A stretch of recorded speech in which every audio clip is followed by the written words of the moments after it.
ओशो के पुणे के आश्रम में उनका रेप हुआ था। प्रेम सरगम ने ओशो जी का किरदार भी निभाना कि मेरे लिए टास्क था कि अपनी फिलॉसफी थी, उनका सोचने का ढंग अलग था। Individual is everywhere whether he is here or not. Osho एक महान दार्शनिक और आध्यात्मिक गुरु। जब भी हम अध्यात्म स्पिरिचुअलिटी की बात करते हैं तो ऐसा होता ही नहीं कि हम ओशो की बात ना करें। इनके मृत्यु को 3 दशक हो गए, लेकिन इनके विचारों की लोकप्रियता और इनकी किताबों की लोकप्रियता खत्म ही नहीं हुई। एक व्यक्ति का नाम सुना, ओशो रजनीश नाम था। क्या खास बात की उन्होंने? दार्शनिक थे, बहुत तार्किक बात कर रहे हैं। अब किसी मुद्दे पर उनके विचार पढ़ेंगे तो हिल तो जाएंगे, बेशक आप अंत में स्वीकार करें ना करें, लेकिन वो दिमाग खोपड़ी हिला देते हैं।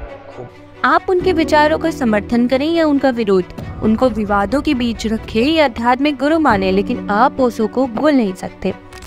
वह बिना किसी धर्म, संप्रदाय या जाति से जुड़ा एक ऐसा व्यक्ति था जिसके विचारों को सुनने लाखों लोग उमड़ पड़ते थे।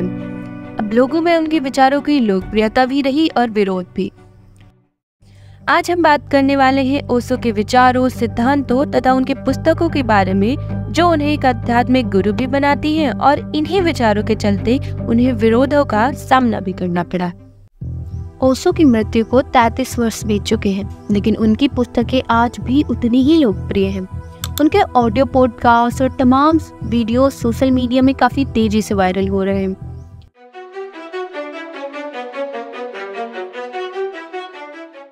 ओशो का जन्म 1931 में मध्य प्रदेश के रायसेन जिले में हुआ था। बचपन में इन्हें रजनीश भी कहते थे। ओशो तेरापंथी जैन थे। आपको ये जानकर हैरानी होगी कि ओशो 11 भाई बहन थे। अब ओशो के विचार इतने अलग कैसे हो गए?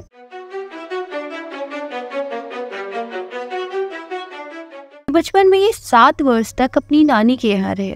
वहाँ इन्हें काफी स्वतंत्रता मिली थी, जो यूजुअली किसी बच्चे को नहीं मिलती एज अ जैन।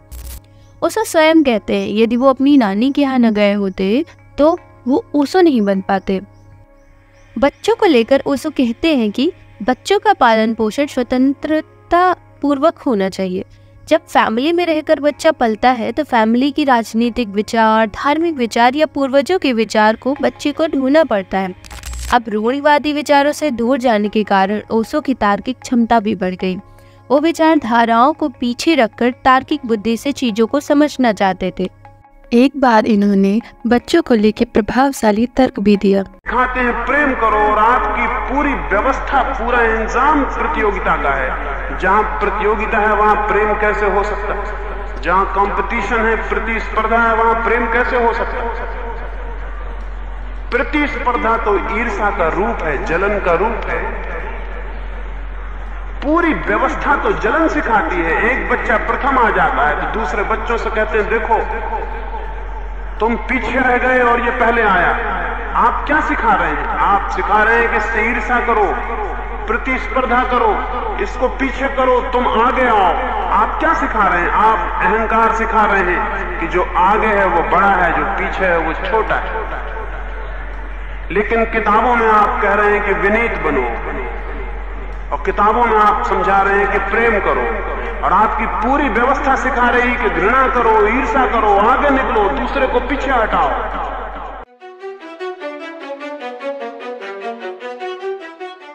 जब हम ओशो के मौलिक विचारों को देखते हैं तो वे उपनिषद और दर्शन से आते दिखाई देते हैं, क्योंकि वो दर्शन यानी फिलोसॉफी के स्टूडेंट थे। 1957 में रायपुर विश्वविद्यालय में वो फिलोसॉफी के टीचर हो गए। वहाँ उन्हें अपने विचारों को स्वतंत्र रूप से रखने की स्वतंत्रता मिली।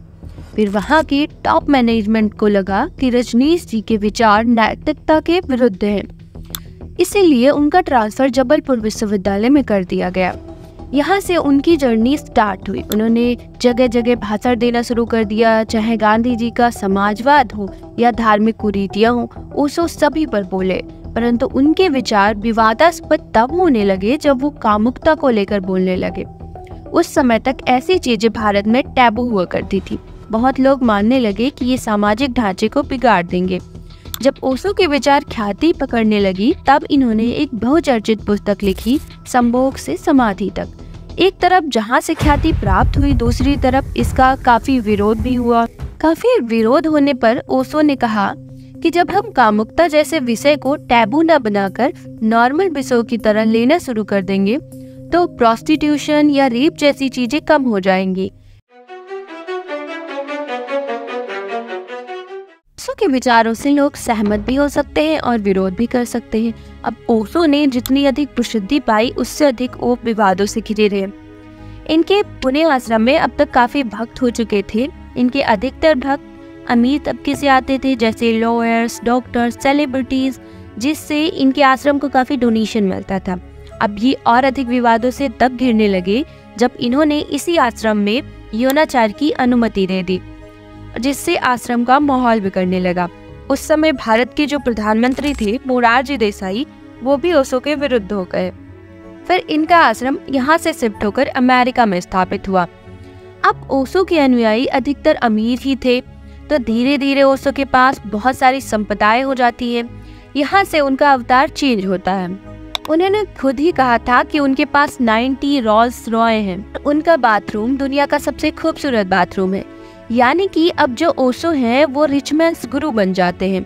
फिर उनका कैपिटलिज्म का सिद्धांत सामने आया। वो कहते हैं कि हर एक व्यक्ति को पहले कैपिटलिस्ट होना चाहिए, पहले वो स्ट्रांग होगा तभी सोसाइटी के लिए कुछ कर पाएगा। फिर इतने फॉलोअर्स देखकर अमेरिकी सरकार असहज हो जाती है। फिर अमेरिका में इनकी सेक्रेटरी मां अन्नशीला पर काफी चार्जेस लगते हैं और ओशो रजनीश पर पैसे, ज्वेलरी लेकर भागने, बरमुडा पर भागने के आरोप लगते हैं और उन्हें अरेस्ट कर लिया जाता है। उन्हें 17 दिन की जेल होती है, 47 लाख का फाइन लगता है और बेल दी जाती है। उन्हें बेल इस शर्त पर दी जाती है कि वे अमेरिका को हमेशा के लिए छोड़ देंगे। 1988 में वे भारत आते हैं। यही उन्हें उनके अनुयायी ओशो बुलाने लगे। फिर पुणे के आश्रम में रहते 58 वर्ष की आयु में ओशो की मृत्यु हो जाती है। बहुत से लोग मानते हैं कि जब वो अमेरिका की जेल में थे तो उन्हें स्लो पॉइजन दिया जाता था। बहुत सी थ्योरीज कहती है कि इनकी जो रॉयल्टी थी उनके चलते इनकी हत्या कर दी गई। ये केस आज भी मुंबई हाई कोर्ट में चल रहा है। आज भी ओशो के बहुत अनुयायी भी हैं और बहुत विरोधी भी। बहुत लोगों का जीवन इनकी विचारधाराओं से बदला भी है, बहुतों को ये धोखा भी लगा। इनके दोनों पहलू हैं, लेकिन हम उनकी तार्किकता, वक्तव्यता या स्वतंत्रता को नजरअंदाज नहीं कर सकते।